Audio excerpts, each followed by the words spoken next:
뉴스센터 주요 뉴스입니다. 아베 전 총리를 저격한 야마가미 데스야가 비교적 담담한 모습으로 카메라 앞에 처음으로 모습을 드러냈습니다.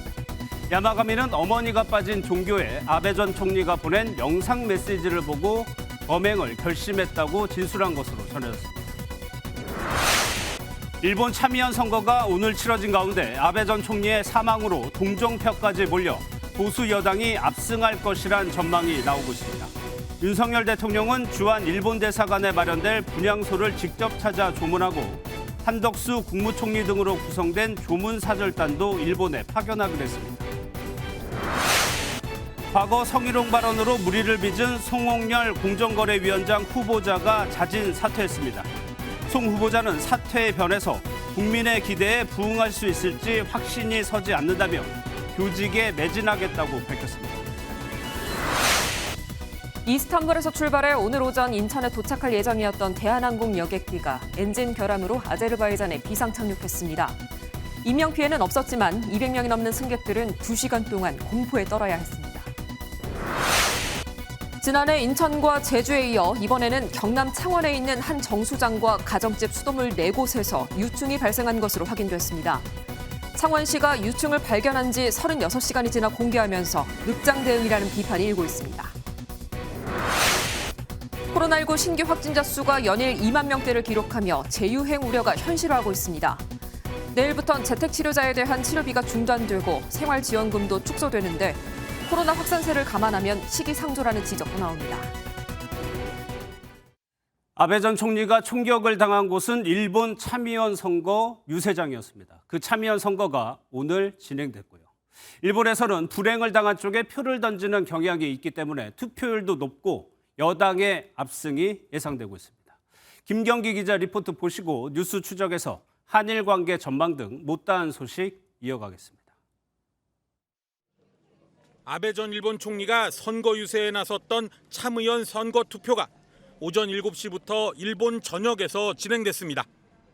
기시다 총리 중간평가 의미가 있는 이번 선거에서 여당인 자민당과 공명당이 과반 의석을 무난히 유지할 것으로 전망됩니다. 참의원 의석수 248석 중 절반인 125명이 이번에 선출되는데 여론조사 결과 여당이 최소 63석에서 최대 80석까지 가져갈 것으로 예상됐습니다. 이대로라면 선거 후 여당의 참의원 의석수는 133석에서 151석 사이로 과반인 125석을 넘어서는 겁니다. 여기에 아베 전 총리 피격으로 자민당이 얻게 될 동정표까지 더하면 압승이 예상된다는 게 전문가들의 분석입니다. 아베 전 총리의 수건이었던 자위대를 헌법에 명기하는 개헌안 발의 의석수인 3분의 2선을 유지하는 것도 현재로선 유력합니다. 자민당 등 4개 정당과 일부 무소속 의원이 개헌 세력으로 분류되는데 125석 중 82석 이상을 가져갈 것이라는 게 대체적인 관측입니다.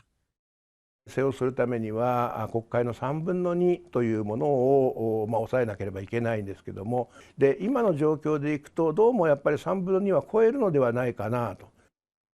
저녁 8시에 투표가 끝나면 일본 언론들의 출구조사 결과가 공개되며 오늘 밤에서 내일 새벽 사이에 윤곽이 드러날 것으로 예상됩니다. MBN 뉴스 김경입니다.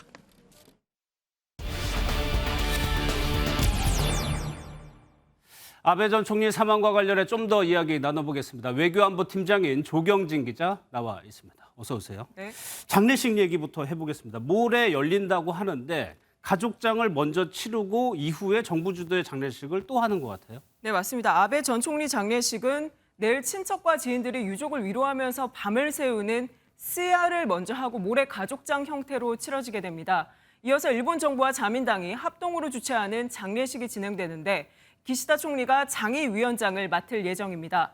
이 조 바이든 미국 대통령은 아베는 믿음직한 친구였다면서 직접 워싱턴 DC 주재 주미 일본 대사관을 찾아가서 애도했고요. 토니 블링컨 미 국무장관을 일본에 보냈습니다.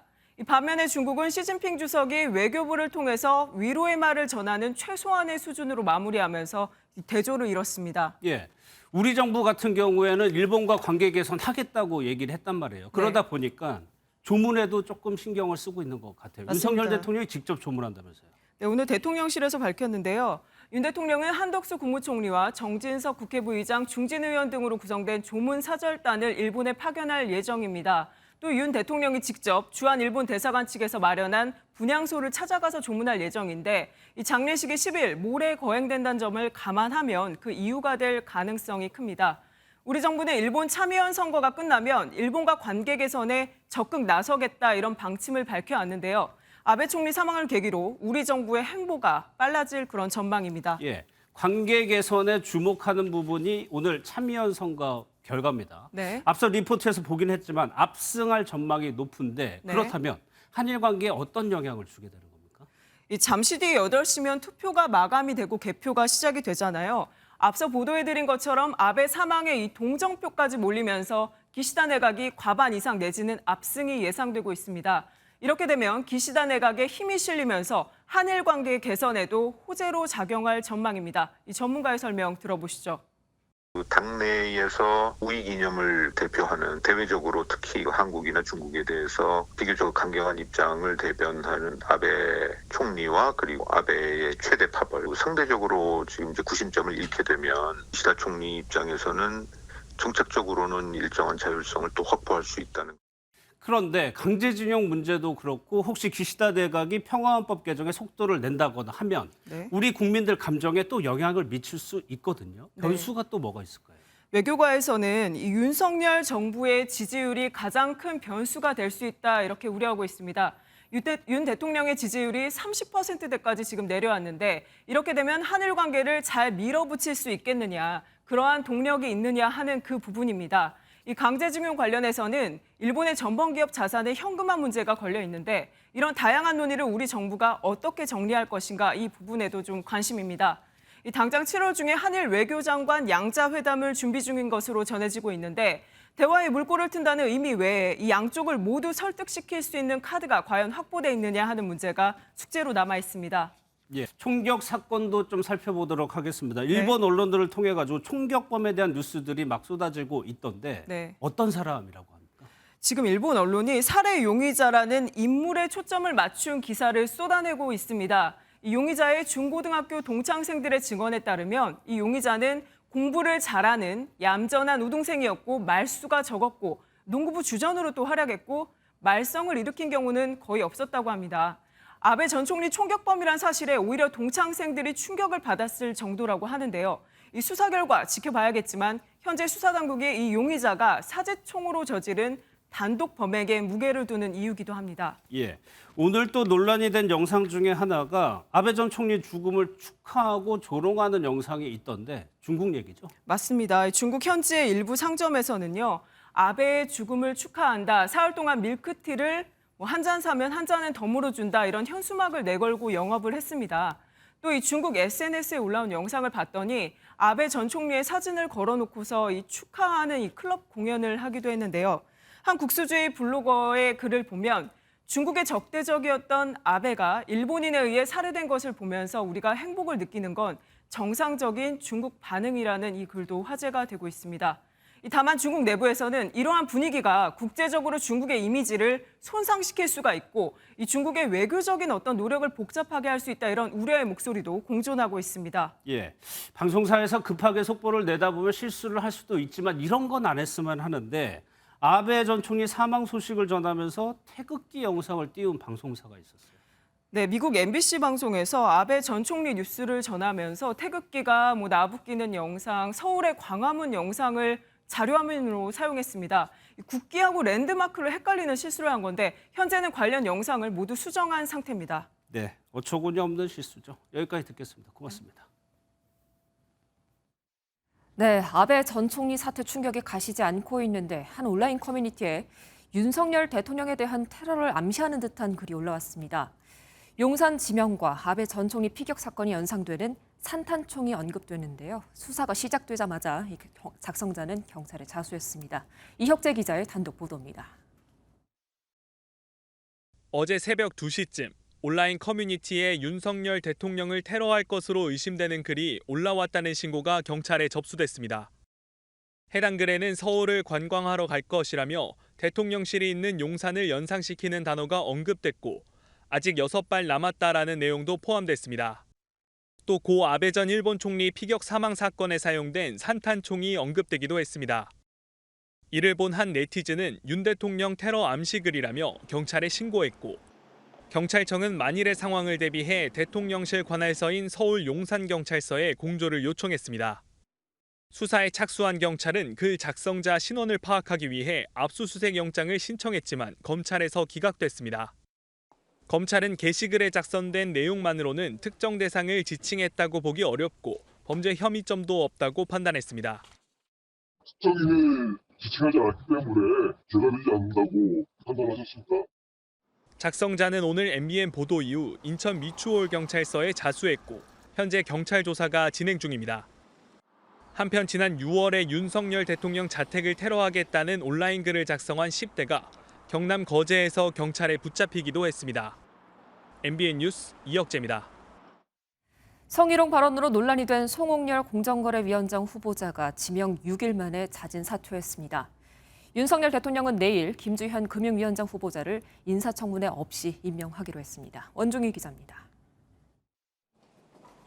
송홍열 공정거래위원장 후보자가 자진 사퇴했습니다. 송 후보자는 국민의 기대에 부응할 수 있을 것인지 확신이 서지 않는다며 교직에만 매진하겠다고 짧은 입장문을 전했습니다. 송 후보자는 윤석열 대통령과 사법연수원 23기 동기로 과거 제자 성희롱 발언이 재조명되며 논란에 휩싸였습니다. 너무나 잘못했습니다. 당신 잘못했고 그것 때문에 제가 뭐 자격이 없다거나 문제가 생긴다고 그래도 저는 뭐 사실은 담담하게 받아들이자고 속으로는 생각하고 있습니다. 사퇴 의사를 전달받은 대통령실은 새로운 의혹이 제기된 것은 아니라며 지금 상황에 큰 부담을 느끼시는 것 같다. 본인 뜻을 존중하는 의미로 봐달라고 밝혔습니다.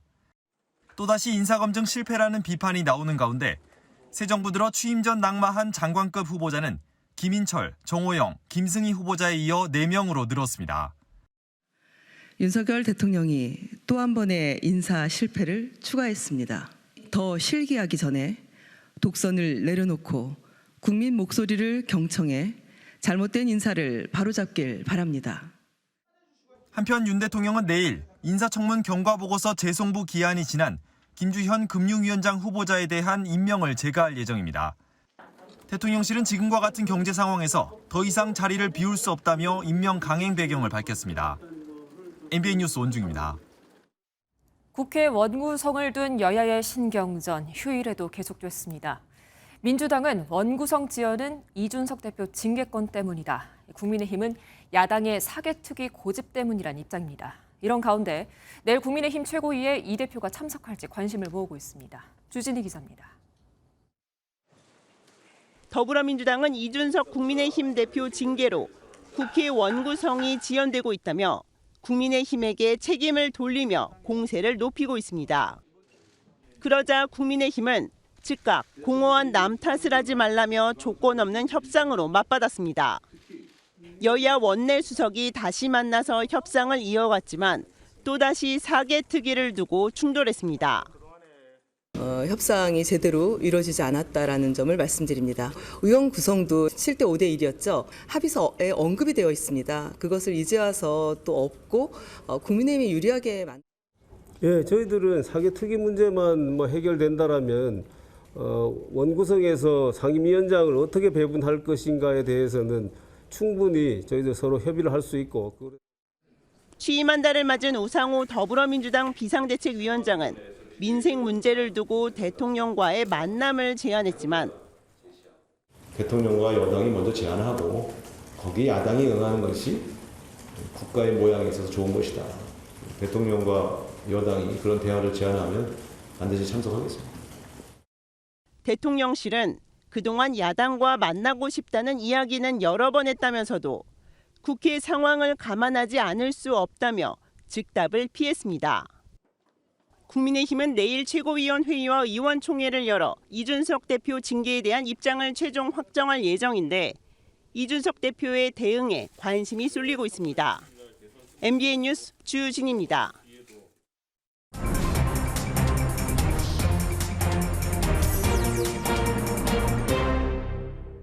정치권 뒷이야기 알아보는 정치톡톡 시간입니다. 오늘은 이기종 기자 나와 있습니다. 어서 오세요. 예. 지금 정치권의 최대 관심이 이준석 대표가 앞으로 어떻게 하느냐인데 당장 내일 최고위원 회의가 예정돼 있단 말이에요. 거기에 나오는 겁니까? 네, 먼저 권성동 원내대표의 말 한번 들어보시겠습니다. 예. 월요일 최고위는 이준석 대표가 없는 상태에서 열리게 되는 거네요. 그렇습니다. 당원권 정지 효력이 이미 발생을 했기 때문에 당대표 직무대행인 제가 회의를 주재합니다. 네, 윤리위 규정 23조입니다. 이 대표는 처분은 당대표가 하니까 보류할 수도 있다고 주장했습니다. 하지만 위임받은 당직자가 윤리위원장이기 때문에 효력이 발생했다는 게 당 사무처의 공식 해석입니다. 그래서 이 대표가 당 사무처와 정면 충돌하면서까지 최고위에 나오지는 않을 거란 관측이 나오고 있습니다. 예. 그렇다면 이 대표의 다음 카드가 뭐냐는 건데 혹시 재심 청구하거나 법원에 가처분 신청 가능성 있습니까? 네, 이 대표는 고심을 거듭하고 있는 것으로 알려졌습니다. 당 안팎의 목소리는 엇갈리고 있는데요. 예. 유승민 전 의원은 이번 중징계를 두고 윤리위나 윤핵관들을 보면 조폭 같다 이렇게 거세게 비판했습니다. 홍준표 대구시장은 SNS에 누명 벗기 위한 데에만 집중하라면서 세월 참 많이 남았다, 성숙해져서 돌아오라고 적었습니다. 그러면 국민의힘에서는 6개월간 앞으로 대표가 없는 상황이 될 수 있다는 건데 새 대표 안 뽑는 거예요? 네, 권 원내대표는 자신이 권한대행이 아닌 직무대행이다 이렇게 못 박았습니다. 예. 이게 무슨 말이냐면 이 대표가 자격을 완전히 잃은 권리 상황이 아니기 때문에 새 대표를 뽑을 필요가 없다는 해석입니다. 하지만 당내 이견이 적지 않습니다. 차기 당권 주자로 꼽히는 김기현 전 원내대표는 SNS에 윤석열 정부의 성공을 뒷받침하는데 임기응변 차원의 시스템으로는 역부족이라고 적었습니다. 직무대행 체제의 한계를 지적한 것으로 읽힙니다. 당 내에서는 당장 11개월 남은 이 대표의 남은 임기를 채울 보궐선거를 하자는 것부터 아예 공천권을 찔 임기 2년의 새 대표를 뽑자는 말도 나오고 있습니다. 이른바 윤핵관 사이에서도 이해관계가 엇갈리고 있다 이런 얘기도 있습니다. 예, 사실 이번 윤리 결정이 당내 권력 갈등으로 보는 시각이 있었는데 오늘 관심을 모았던 일정 중에 하나가 장제원 의원이 지지자들 모아서 대규모 행사를 열었어요. 네, 윤핵관으로 꼽히는 장제원 의원이 어제 SNS에 올린 사진입니다. 지역구의 외곽 조직인 여원산악회 회원들과 산행에 나선 모습인데요. 행사 규모가 상당했습니다. 1,100여 명이 버스 23대에 나눠 타고 이동했다고 합니다. 예. 그런데 요즘 날도 덥고 시기도 그렇고 정치권에서 여러 가지 해석이 나올 수밖에 없거든요. 네, 그럴 수밖에 없었을 텐데요. 예. 장 의원 측은 코로나로 중단됐던 모임을 재개한 것이고 예정된 일정이라며 확대 해석을 경계했습니다. 하필 이 대표 징계 다음 날이어서 관심을 끈 셈이죠. 그랬죠. 안철수 의원도 모레 국회에서 당정 연계 토론회를 열기로 했고 김기현 의원이 주도하는 세밀의 두 번째 모임도 예정돼 있습니다. 이런 행보들이 결국 당권 경쟁에 대비한 새 분리기라는 시선이 있습니다. 이재명 의원 소식도 살펴보겠습니다. 광주를 갔는데 광주라는 곳이 민주당의 텃밭이란 말이에요. 사실상 본격적인 당권 행보에 나섰다 이렇게 해석해도 됩니까? 네, 광주 방문은 이 의원의 원내 입성 후 처음입니다. 예. 또 첫 지방 방문으로 광주를 택한 건 당 핵심 지역인 광주에서 지지 기반을 다지면서 본격 당권 행보에 나선 거라는 해석이 나올 수밖에 없습니다. 당내에서는 이 고문의 출마 결심만 남았다 이렇게 보고 있습니다. 예. 이재명 의원이 또 최근에 SNS로 지지자들과 소통을 많이 하는데 이 자리에서 박지원 전 비대위원장 갈등이 빚어졌다고 하는데 무슨 얘기입니까?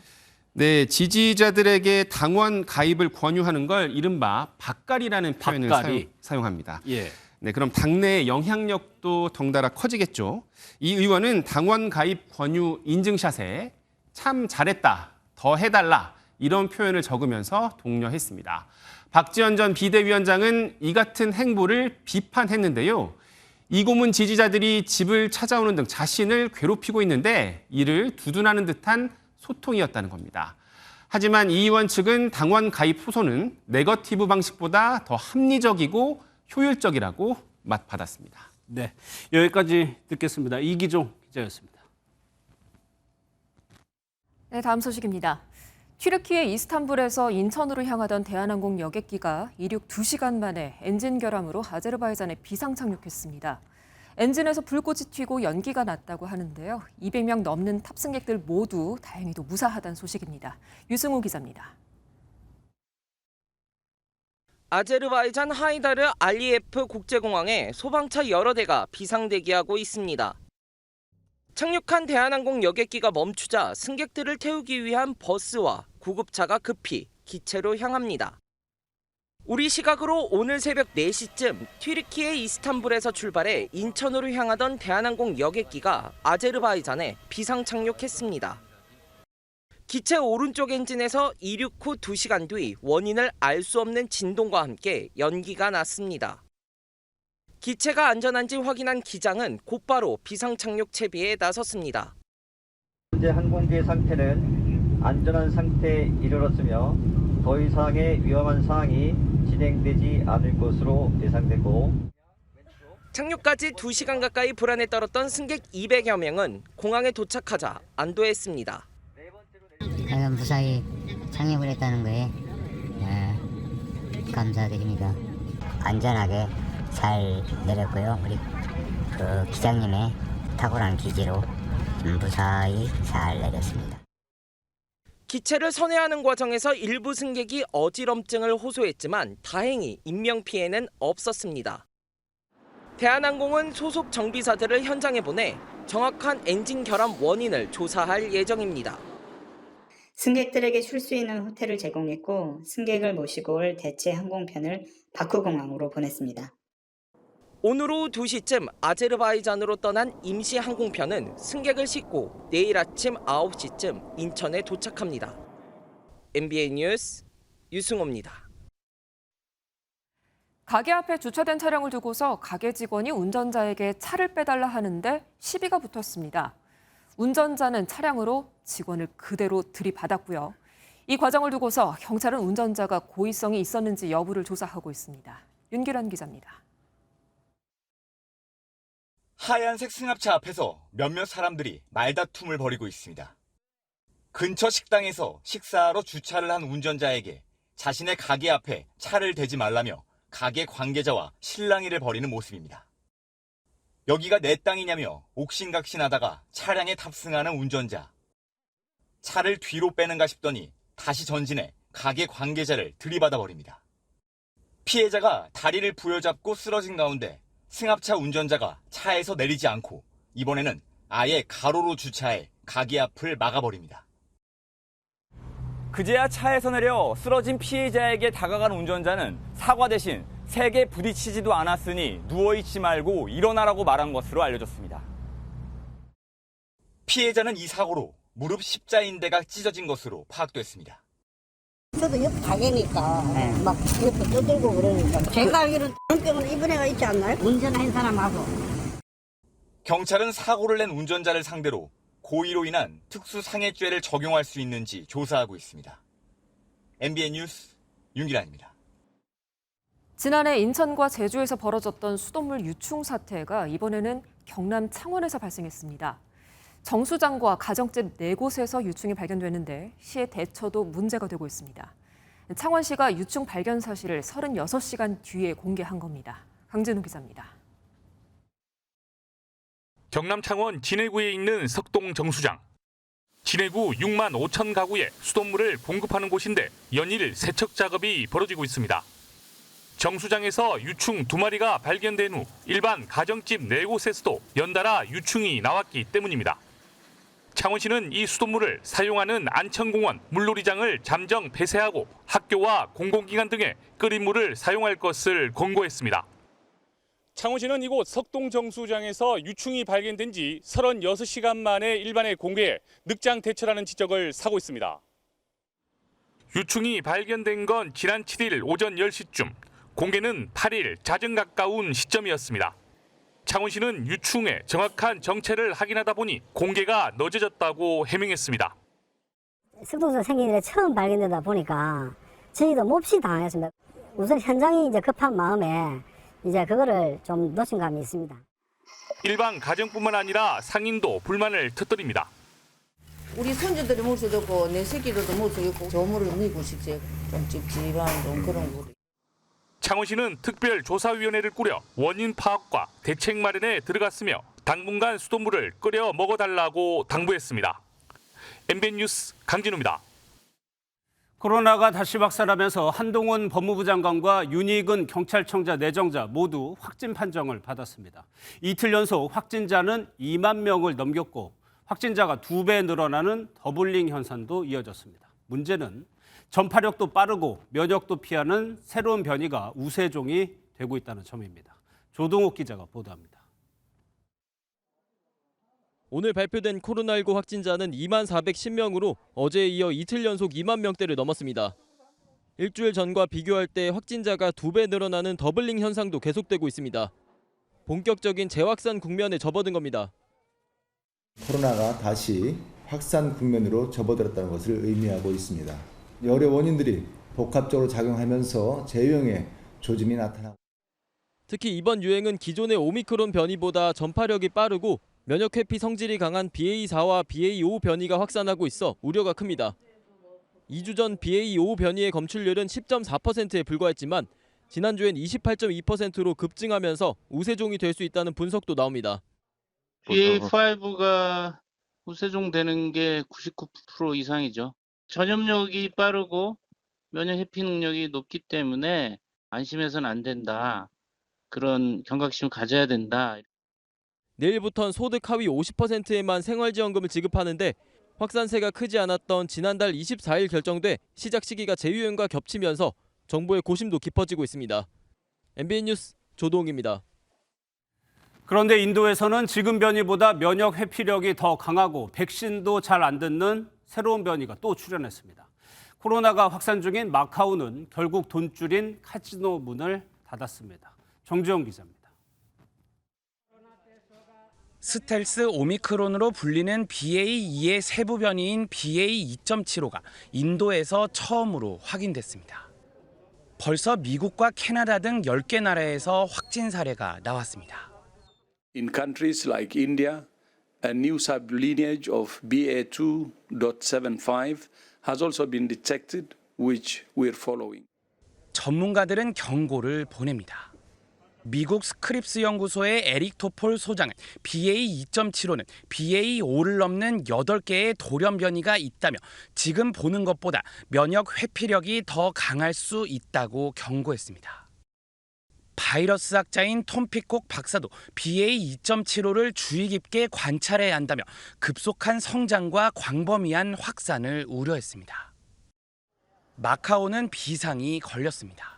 지난달 코로나19가 다시 확산해 학교와 공공시설을 줄줄이 폐쇄한 마카오 정부는 세수의 80%를 책임지는 카지노 영업만 강행했지만 지난 3주 사이 누적 감염자가 1,300여 명으로 늘자 결국 카지노 문을 닫는 준봉쇄에 들어갔습니다.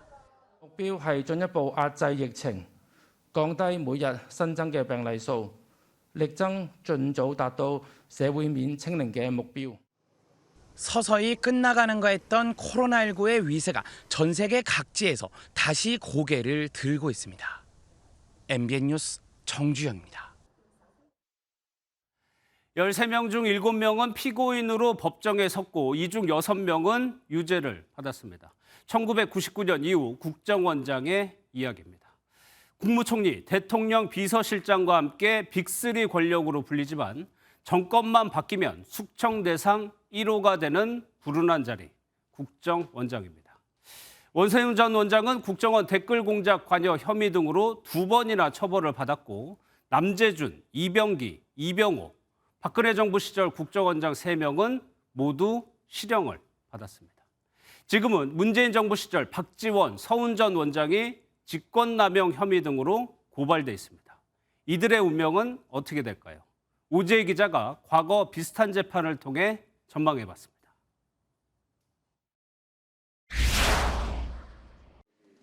먼저 박지원 전 원장이 무단 삭제한 의혹을 받고 있는 서해 공무원 피격 사건 첩보 관련 보고서의 성격을 살펴야 합니다.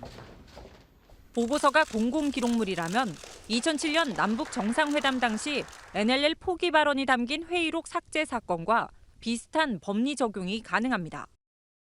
대법원은 이 회의록을 대통령 기록물로 판단했는데 참여정부 시절 청와대 인사들은 이 회의록을 무단 삭제한 혐의로 현재 재판을 받고 있습니다. 네, 판결문 내용을 받아보고요. 좀 내용을 검토해보고 판단해보겠습니다. 현재로서는 그렇게까지는 말씀드립니다. 만일 실제로 삭제된 보고서가 있다면 박 전 원장이 누군가의 지시를 받고 삭제했는지 여부가 밝혀져야 할 대목입니다. 탈북어민 강제 북송 사건에서 합동조사를 일찍 종료시킨 혐의를 받고 있는 서훈 전 원장. 과거 4.16 세월호 참사특별조사위원회 설립 활동 방해 혐의로 기소된 전 청와대 인사 사건과 상당 부분 닮아 있습니다. 이 사건은 1, 2심 판단이 엇갈려 대법원 판단을 기다리는 중입니다. 과거에는 별로 이렇게 적용되지 않던 범죄였는데 법리가 최근에 굉장히 형성이 되고 정리가 되어가는 단계다. 이렇게 볼 수 있고. 다만 앞으로 검찰 조사에 이어 재판에서 구체적인 사실관계가 확정돼야 해 같은 결과가 나온다고 예단할 수 없다는 분석입니다. MBN 뉴스 오지혜입니다.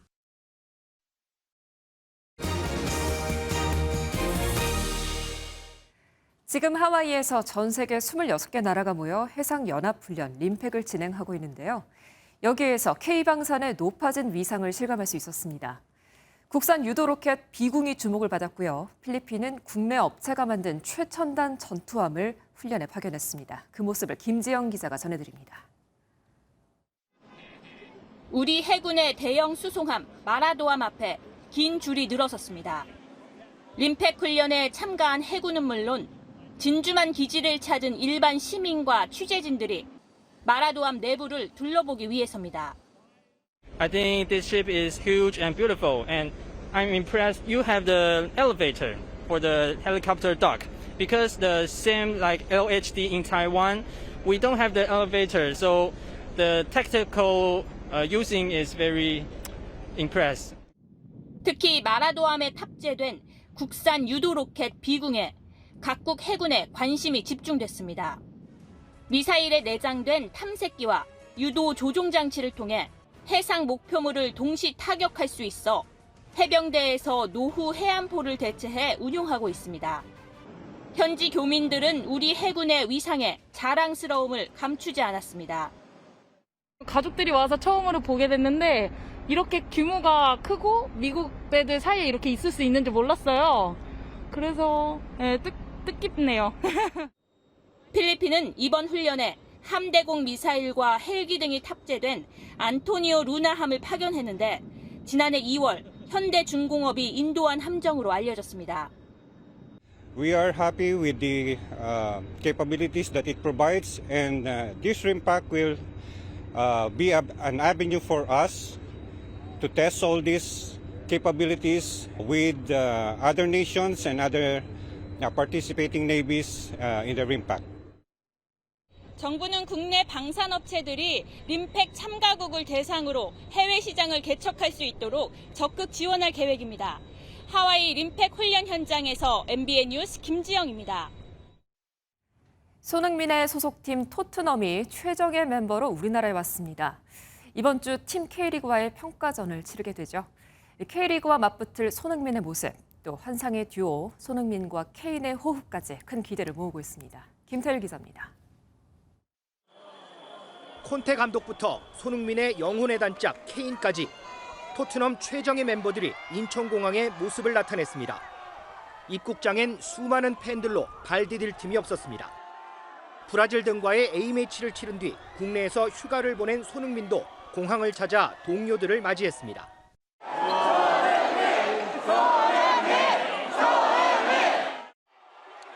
케인을 포함해 동료들과 일일이 포옹하며 환영 인사를 건넸습니다.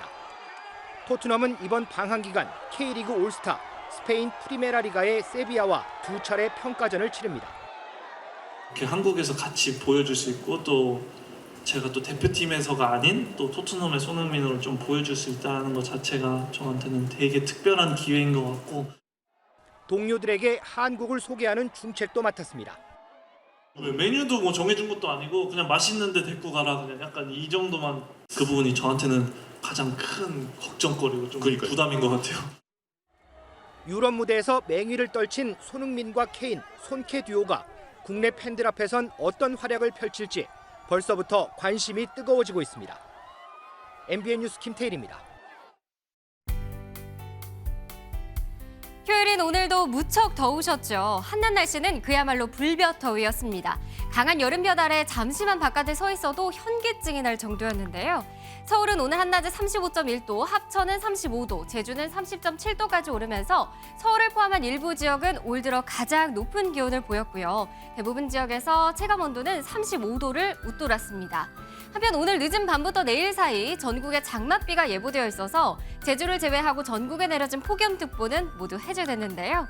오늘부터 내일까지 중부와 호남 또 제주의 많은 곳은 80mm 이상, 그 밖의 지역은 5에서 40mm의 장맛비가 지나겠습니다. 전남 남해안과 제주는 모레 새벽까지, 또 강원 영동은 모레까지 이어질 수 있겠습니다.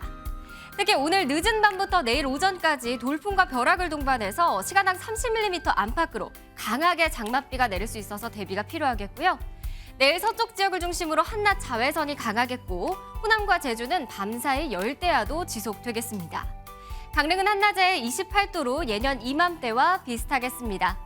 비가 내리는 동안 기온이 일시적으로 낮아지겠지만 그치고 나면 기온이 다시 오르고 습도가 높아서 체감 온도는 더 오르겠습니다. 지금까지 날씨였습니다.